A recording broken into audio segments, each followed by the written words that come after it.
sa malalayong bahagi ng mahiwagang silangang bahagi ng Rusya, kung saan ang hiwaga ay sumasabay sa bawat bulong ng hangin, namumuhay ang isang mailap at misteryosong nilalang na napakabihira, kaya't ang mga kwento ng kanyang pag-iral ay pabulong na ikinukwento lamang ng mga matatapang. Nakatago ang mabagsik na sandata, mahahabang ngipin at matutulis na kuko sa mga mapanuring mata, tahimik na puwersang handang pakawalan. Dalubhasa sa sining ng pagsuway sa grabidad, madali nitong inaakyat ang matatayog na puno, gumagalaw ng may likas na gilas sa taas at malayang gumagala sa hindi pa nararating na kalaliman ng kanyang teritoryo. Namumuhay sa pinakamalupit at walang awang klima kung saan madalas bumabagsak ang temperatura. Sa ibaba ng 30 degrees ang tunay na ermitanyong ito ng kagubatan, ang nag-iisang miyembro ng kanyang uri na nakaangkop upang mabuhay at manghuli sa ganitong matinding kondisyon ng taglamig. Ngunit itinadhana ng kapalaran na ito ang maging pinakabihirang pusa sa mundo, isang malungkot na bagay na di niya kontrolado. Kilalanin ang mailap na Panginoon ng nagyelong kailaliman, Amur Leopard.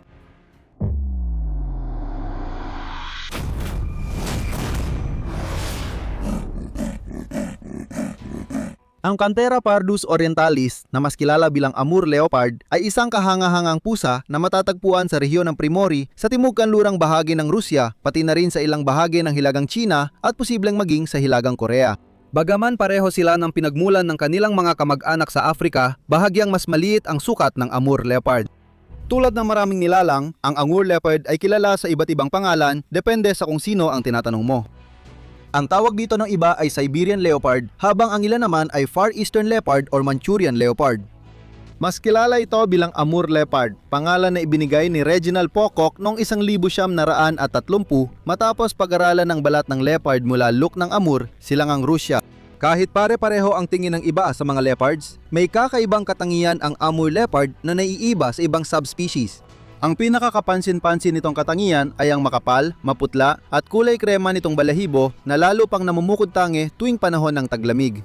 Malalayo ang pagitan ng mga rosette sa tagiliran, makapal at tuloy-tuloy ang mga singsing na may madilim na gitna. Bukod pa rito, ang mga Amur leopard na kilala sa kanilang kapansin-pansing kagandahan ay may katamtamang laki ng katawan kung saan mas malaki ang mga lalaki kaysa sa mga babae. Ang mga kahangahangang lalaking Amur leopard ay may sukat na 42 hanggang 54 na pulgada ang haba na may buntot na umaabot ng 32 hanggang 35 pulgada ang haba. Kapag nakatayo, ang taas ng kanilang balikat ay nasa pagitan ng 25 hanggang 31 pulgada habang ang kanilang bigat ay umaabot mula 71 hanggang 106 libra. Sa kabilang banda, ang babaeng Amur leopard ay may bahagyang mas maliit na pangangatawan na tumitimbang ng 55 hanggang 74 na libra. Ngunit hindi lang ang kanilang pisikal na katangian ang nakakabighani sa atin, kundi pati na rin ang kanilang kahangahangang pag-uugali. Ang mga Amur leopard ay napakapili pagdating sa pagpili ng kanilang teritoryo at napapakita na matinding pagkakapit sa kanilang mga pag-aari. Ang mga kahangahangang pusang ito ay likas na nag-iisa at hindi kailanman isinusuko ang kanilang teritoryo ng walang matibay na dahilan. Karaniwan, ang teritoryo ng isang individual ay itinatatag sa loob ng isang basin ng ilog at natural na umaabot hanggang sa mga topographical na hangganan ng nakapaligid na lugar. Bagaman paminsan-minsan ay mayroong pag-overlap sa pagitan ng mga teritoryo ng dalawang individual, ito ay minimal lamang. Ang laki ng teritoryo ng isang individual ay nag-iiba mula 20 hanggang 116 na milya kwadrado. Ang mga teritoryong ito ay nagbibigay ng sapat na espasyo para sa mga mailap na pusang ito upang makagala.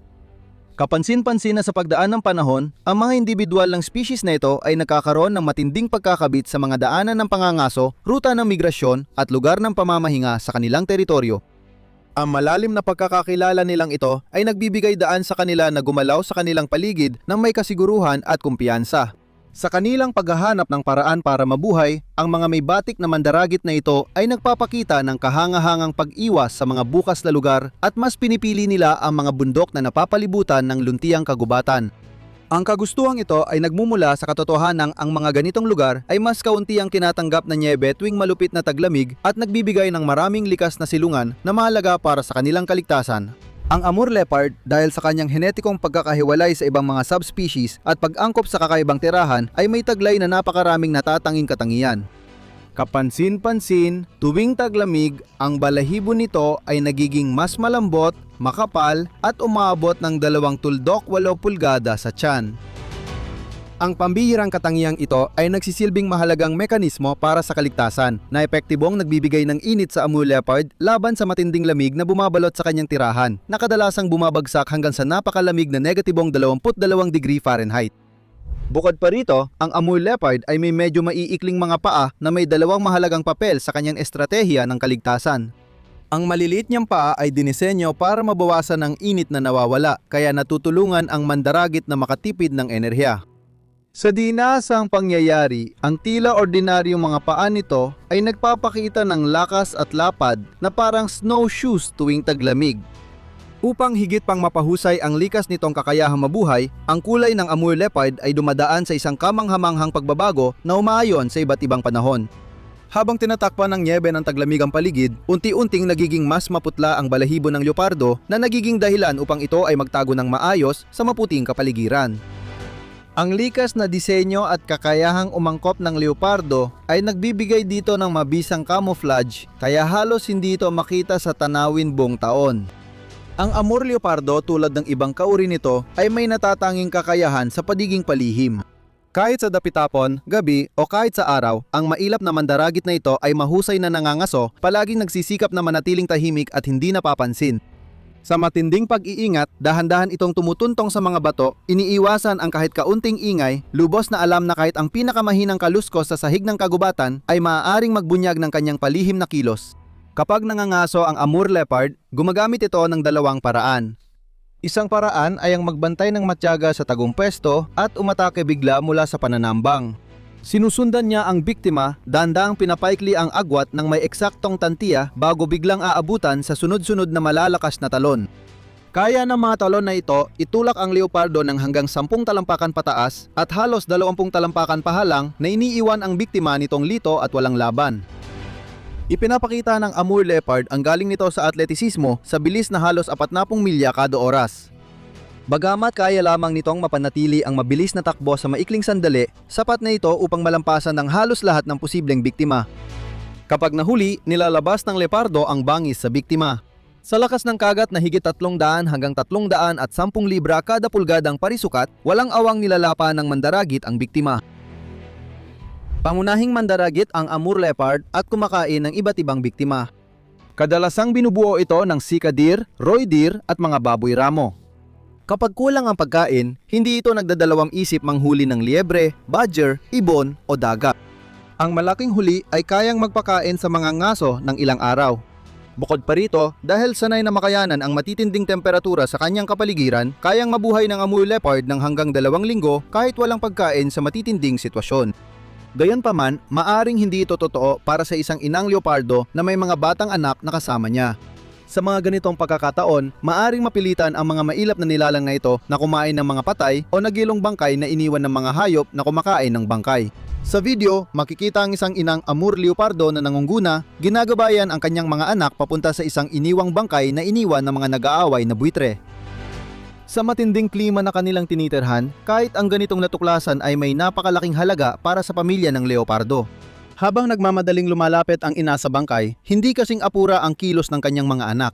Maraming karne ang iniwan ng mga buitre pero matigas na dahil sa yelo. Bumtiyagang binubuksan ng ina ang balat para mapadali ang pagkain ng mga anak niya. Pero hindi lang kakulangan sa pagkain ang problema nila sa gubat. Matindi ang kompetisyon na kinakaharap ng mga natatanging pusang ito. Hindi lang kapwa leopardo ang kanilang kalaban para sa mahahalagang yaman, teritoryo at karapatang magparami, kundi humaharap din sila sa banta mula sa iba pang mga mandaragit. Sa ilang rehiyon, nagkakasalubong ang teritoryo ng Amur leopardo at Siberian tigre kaya maaari magkasagupa lalo na kung kaunti ang mabibiktima. Sa ganitong pagtatagpo, madalas manalo ang mas malaking tigre at magpakita ng dominansya. Sa kabutihang palad, napakabihira ng mga pagkakataon na nagkakaroon ng interaksyon ang tao at ang Amur leopardo. Dahil sa mailap na likas ng leopardo at malalawak nilang teritoryo, iniiwasan nila ang tirahan ng tao at mas pinipiling manghuli ng mga hayop sa gubat.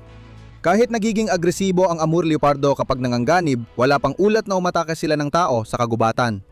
Bagamat mahusay silang lumangoy tulad ng ibang pusa, hindi talaga nila gusto ang tubig. Alam mo, dahil sa kanilang mahabang balahibo, napakahirap para sa kanila ang matuyo pagkatapos mabasa. Dahil dito, kadalasang sumisilong ang mga nilalang na ito sa matataas na lugar para iwasan ang tubig. Bukod pa rito, ang mga mataas na lugar na ito ay nagbibigay ng magandang tanaw para sa pagmamasid ng kanilang mga biktima at kakumpetensya, pati na rin sa pag-iiwan ng marka ng amoy upang makaakit ng posibleng kapareha. Pagkatapos mantalik, kadalasan ay may 3 bulag at mahihinang anak na isisilang na nagiging mas aktibo sa labas ng silungan makalipas ang ilang buwan.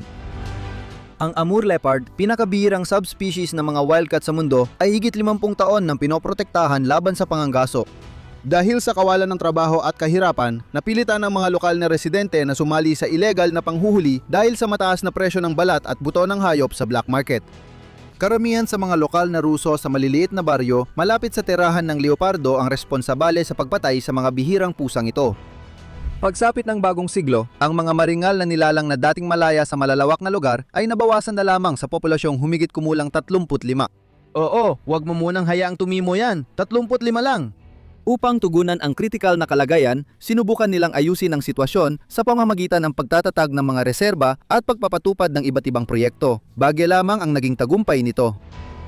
May 130 Amur leopard na nabubuhay ngayon sa ligaw, unti-unting binabawi ang dating teritoryo at lumalawak sa bagong lugar. Nakakalungkot, patuloy na nakakabahala ang lagay ng Amur leopard. Kritikal na nanganganib ito sa IUCN Red List at patuloy pang nababawasan ang populasyon, kaya kailangan talagang palakasin ang mga pagsisikap sa konserbasyon. Kaya isa na namang nilalang ang halos tuluyang nawawala. Pwede mong sabihin sa mga anak mo na dati may ganito tayong astig na hayop at marami pang hayop ang mawawala dahil sa ginagawa natin. Pwede ba makahingi ng sigaw para sa mga tao?